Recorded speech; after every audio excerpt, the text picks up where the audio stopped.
نو دوستانو بیا هم تاسو ته ښه راغلاست وایم رحماني اکاډمي ته. نن د مارکیټینګ منیجمنټ باندې بحث کوو چې دا څه شی دی او څه معنا لري. ګوره The art and science of choosing target markets and building profitable relationships with them. البته موږ مخکې هم د باندې لږ بحث کړی چې سمپل تعریف باندې په تیر ویډیو باندې که چېرته په مخکینی ویډیو تاسو نه لیدلی نو مهرباني وکړئ هغه مخکینی ویډیو وګورئ. مارکیټینګ څه شی دی نو تاسې ذهن به لا خلاص شي. نو دا هغه به درسره کومک وکړي چې په دې موضوع باندې اوس نور ستاسو ذهن پراخ شي او نور هم څه پوه شئ. نو تاسو پخوانی ویډیو وګورئ هغه تاسو سره کومک کوي له مهربانۍ له مخې. خو دا د مارکیټینګ منیجمنټ په دې باندې اوس بحث کوو چې دا څه معنا لري. البته دا په دې معنا دی چې کله چې موږ بازار موندنې مدیریت کوو نو دا باید سم پیرودونکي هدف موږ بازار کې باید وټاکو. باید پیرودونکي چې موږ غواړو پیدا کړو باید د بازار باید وپېژندل شي. د ده په خوا کې هغوی ته محصول یا خدمات چې پروډکټ یا سروسز دی هغه معرفي کول دی. د ده په خوا کې د هغوی ځان سره جذبول، د هغوی ساتل، د هغوی مطمئن کول او همداشان اړیکې جوړول، اړیکې پراخول، دا ټول د مارکیټینګ په منیجمنټ کې راځي. نو لومړی زه تاسو ته وایم چې د هدف یا بازار ټاکل څه معنا، یعنې دا په دې معنا چې تاسو نشئ کولی چې هر څوک چې خدمت وکړي دا تاسو باید معلوم کړئ چې ستاسې محصول او خدمت کوم خاص کسان او خلک کې یعنې تر ټولو ډېره ورته ګټه رسوي هغوی ته ورسیږي. صحیح ده؟ یعنې تاسې باید دا معلوم کړئ چې ستاسې محصول یا خدمات چې تاسې رسوئ کوم خاص خلک تر ټولو ډېره ګټه درته رسوي، چې کوم کسان دي، څوک دي او څوک نه دي. دا د بازار د هدف ټاکل څخه شمیرل کېږي چې تاسې بازار وټاکئ، خلک وټاکئ، مشتریان وټاکئ چې څوک دي تاسو ته دغه محصول یا خدمات تاسې وړاندې کوئ هغوی ته تر ټولو نورو زیات تاسو ته هدف او ګټه درته رسوي. مثال په ډول نایک یو کمپنۍ دی چې هغوی خپل تمرکز یا هغه فکر او د هغوی خپل فعالیتونه ټول چې کله خپل پروډکټ بازار ته عرضه کوي په ورزشکارانو او فټنس په علاقمندانو باندې ده.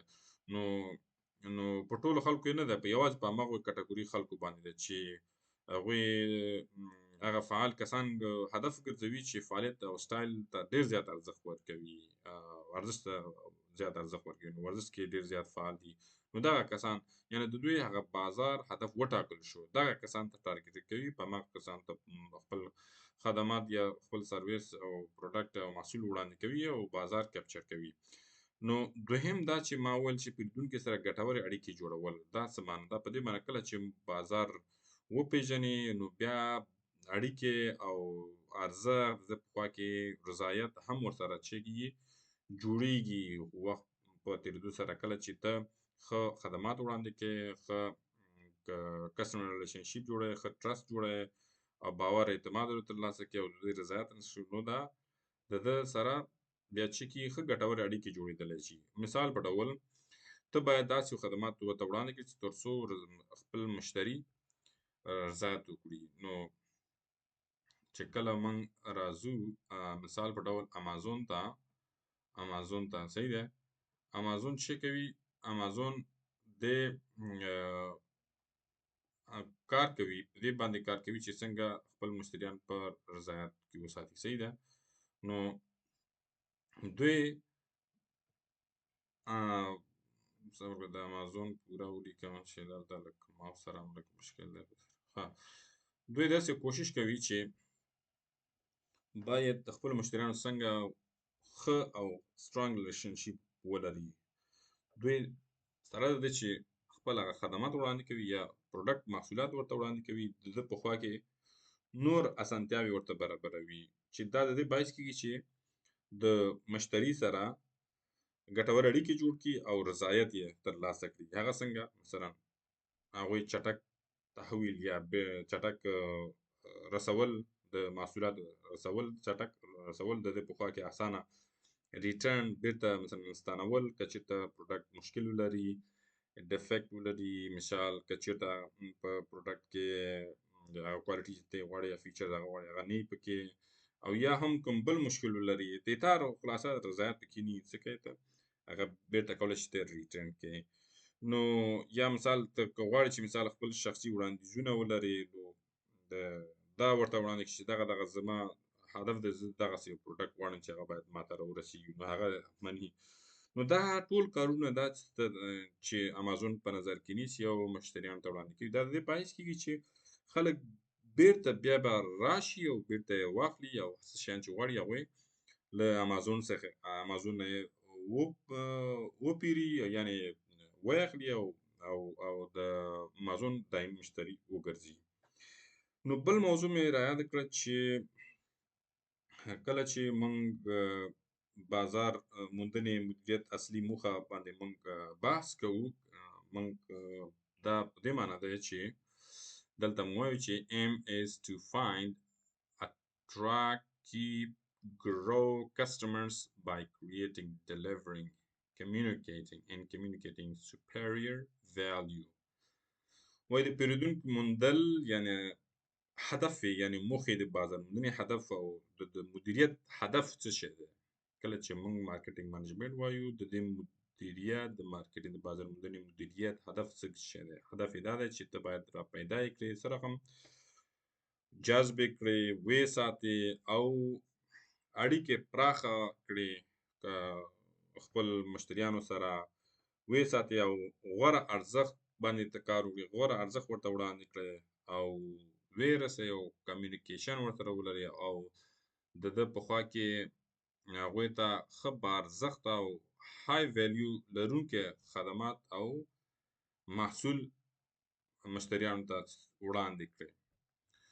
نو پیرودونکي پیدا کول څنګه پیدا کوي یعنې ستا څه معنی دا په دې معنی چې کله ته بازار څېړنه کوې اعلانات کوې اډورټایزمنټ کوې او ټولنیز رسنۍ د لارې او یا هم تلویزیون د لارې یا د نورو د لارې نو دا د دې باعث کېږي چې تا ته خلک را پیدا شي او تا سره واوسي په خپل د تاسې د کسټمر راوګرځي پیدا شي او د ده په خوا کې تاسې دایمي کسټمر شي او هغوی کله چې تاسې هغه رضایت ترلاسه کړه. مثال په ډول یو بیکری یو لوکل بیکری دی صحیح ده هغوی غواړي چې په انستاګرام لارې د فیسبوک د لارې مثال خلک را جذب کړي او ورته خواږه شیان ته تیار کړي ورته یې ورکړي یا مثال دغه خواږه شیان خلکو ته یې ورته ورکوي لکه ټیسټ په شکل چې تاسې خوښوئ که یې خوښ کړو نو څه کوي نو هغوی به راځي او خلک پیدا کوي مشتریان پیدا کوي هماغه بیکري ته به ځي نو خواږه شیان به ترېنه اخلي مثلا کلچې شو مټن دا نور شیان هر څه چې دی مثال هلته ځي او بیا به د دغه اعلاناتو له لارې دا ټول د دې باعث کېږي چې خلک او مشتریان را جذب شي او هلته راشي او پیرودونکي د هغوی پیرودونکي شي. نو کله ته پیرودونکي جذبوي صحیح ده دا څه معنی ګورئ پیرودونکي جذبول سره هم دی دلته موږ وایو چې که نه کریټینګ دا ګرو کسټمرز بای کریټینګ نو کله چې موږ پیرودونکي جذبوو دا داسې څه وړاندیز ورته ورکوو چې خلک یې جذب کړي لکه مثال څه شی لکه تخفیف ورکول کیفیت ښه ورکول انوویشن یا انوویټیو فیچرز یا نوښت یا هغه ښه ځانګړتیاوې ورته برابرول. مثال په ډول اپل شرکت څه کوي خلک جذبوي مشتریان جذبوي د دې لپاره چې دا وعده کوي چې تاسو سره موږ نوې ټکنالوژي سره د ښکلی ډیزاین لارې تاسو ته موږ خپل محصول وړاندې کوو. نو پیرودونکي بیا څنګه ساتي هغه په دې ساتي چې د ښه خدمت لوړ کیفیت دوامدار اړیکو له لارې پیرودونکي خوشحاله او با رضایتمنده ساتي. نو دا د دې باعث کېږي چې پیرودونکي تاسو سره پاتې شي او نور چیرې لاړ نه شي همیشه تاسو سره واوسي. مثال په ډول نیټفلکس دی صحیح ده دا خپل کاروونکي ساتي په څه رقم ساتي دا په دې ساتي چې دوی تل هغه تازه ښه فلمونه په اسانه کاروونکي په شکل سره او په کم فیس سره هغوی خپل مشتریانو ته وړاندې کوي او په ښه کیفیت سره په اسانۍ کارولو سره نو فلمونه په هر رقم چې ته ویې غواړې هغه ته له نیټفلکس لارې ته استفاده کولی شي او لیدلی شي. نو څنګه کولی شي چې پیرودونکي پراخ کړي یعنې پیرودونکي پراخول یا زیاتول اخیستونکي صحیح ده غواړي چې مثال پیرودونکي زیات کړي نو دا د دې دغه اسانه چې کله مثلا ته سټاربکس مثال په ډول په دې چې ته غواړې چې نور پیرودونکي نور هم محصولات واخلي او نور ستاسې خدمات وګوري او نور هم زیات شي، نو مثال په ډول سټاربکس د موسم سره سم نوې مشروبات وړاندې کوي. صحیح دی، یو کمپنۍ دی چې دا د دې باعث کېږي چې دوی یو د لایلټي پروګرام وکاروي، تخفیف ورته ورکړي، او د یا فری اف کاست یو وخت لپاره مثال ورته ورکړي، او کله چې دا وفاداري پروګرامونه وچلوي تخفیف ورته ورکړي یا یو واخلي او دوه مثال یو بل فری، نو خلک ورته څه کېږي هڅول کېږي او خلک بیا خواته راځي. ښه، نو ارزښت جوړول، رسول او شریکول دا همدا طریقه ده چې مشتری وفاداري ترلاسه کوي. که چېرته ته مشتری ته ارزښت جوړ کړې، ویې رسوې او په کمیونیکیشن ورسره وکړې او ښه کیفیت ورسره وکړې، نو دا همدا د دې باعث کېږي چې مشتری وفادار شي او تا سره همیشه لپاره پاتې شي. نو راځو چې ارزښت جوړول څنګه کېږي. هغه محصولات یا خدمات چې تاسې جوړوي، نو خلک ستونزې باید حل کړي، اړتیاوې ورته پوره کړي. صحیح ده، دا یو ارزښت جوړوي تاسې ته. کله چې دا ارزښت تاسې جوړ کړ، کریټ کړ، نو دا د دې باعث کېږي چې مشتریانو مشکلات حل کړي او د هغوی تاسې همیشه او دایمي ملګری او مشتری شي. مثال په ډول کانوا دا یو ګرافیک شرکت دی چې هغوی څه کوي، خلکو ته ګرافیک جوړول اسانه کوي. او دا کانوا، صحیح ده، کانوا چې د دې د لارې ته کولی شي چې هر رقم ډیزاینینګ وکړي، اسانه او په فری اف کاست باندې کولی شي. دا ای دی ښه، کانوا.